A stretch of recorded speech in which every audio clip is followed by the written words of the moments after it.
జాతీయ పింఛన్ పథకం ఖాతాదారులకు బిగ్ అలర్ట్. ఏప్రిల్ 1 నుంచి కొత్త రూల్స్ అమల్లోకి రాబోతున్నాయి. ఎన్పీఎస్ సిఆర్ఏ సిస్టంలోకి లాగిన్ కావాలంటే పాస్వర్డ్తో పాటు ఇకపై ఆధార్ అథెంటికేషన్ అవసరమవుతుంది. మరి మారినటువంటి ఈ కొత్త రూల్స్ గురించి ఇప్పుడు మనం డీటెయిల్గా తెలుసుకుందాం. నేషనల్ పెన్షన్ సిస్టమ్ చందాదారులకు big alert. Pension fund regulatory development authority కీలక నిర్ణయం తీసుకుంది. జాతీయ పింఛన్ పథకం సెక్యూరిటీని మరింత బలోపేతం చేసేందుకు గాను సరికొత్త సెక్యూరిటీ లేయర్ను తీసుకొచ్చింది. అదే 2 ఫ్యాక్టర్ ఆధార్ ఆధారిత అథెంటికేషన్.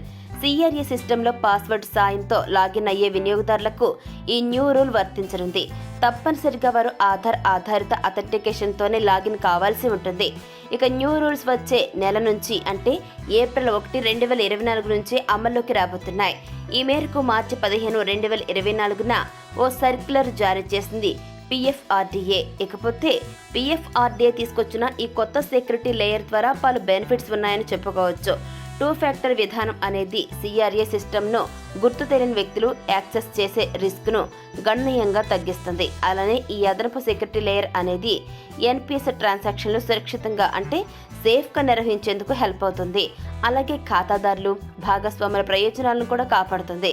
ఇకపోతే PFRDA తాజా సర్క్యులర్ ప్రకారం ఆధార్ ఆధారిత లాగిన్ అథెంటికేషన్ అనేది ప్రస్తుత యూజర్ ఐడి పాస్వర్డ్ ఆధారిత లాగిన్ ప్రాసెస్కు ఇంటిగ్రేట్ చేయబడుతుంది.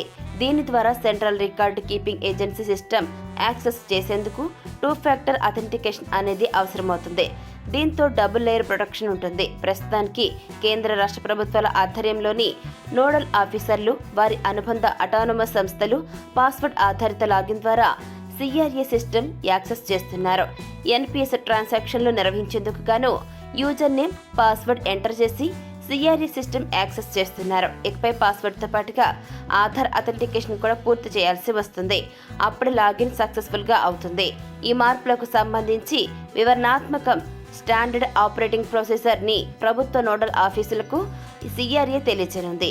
పార్షియల్ నగదు విత్డ్రా సంబంధించి ఇటీవలే PFRDA మాస్టర్ సర్క్యులర్ను విడుదల చేసిన సంగతి తెలిసిందే. నేషనల్ పెన్షన్ సిస్టమ్ ఖాతాదారులు తమ పెన్షన్ ఫండ్లో 25% వరకు ఉపసంహరించుకునే వెసులుబాటు కల్పించింది. పెన్షన్ స్కీమ్లో చేరిన 3 ఏళ్ల తర్వాత పాక్షిక ఉపసంహరణకు అర్హత సాధిస్తారు. అలాగే మాక్సిమం 3 సార్లు మాత్రమే ఇలా పాక్షిక నగదు ఉపసంహరణకు అనుమతి ఉంటుంది.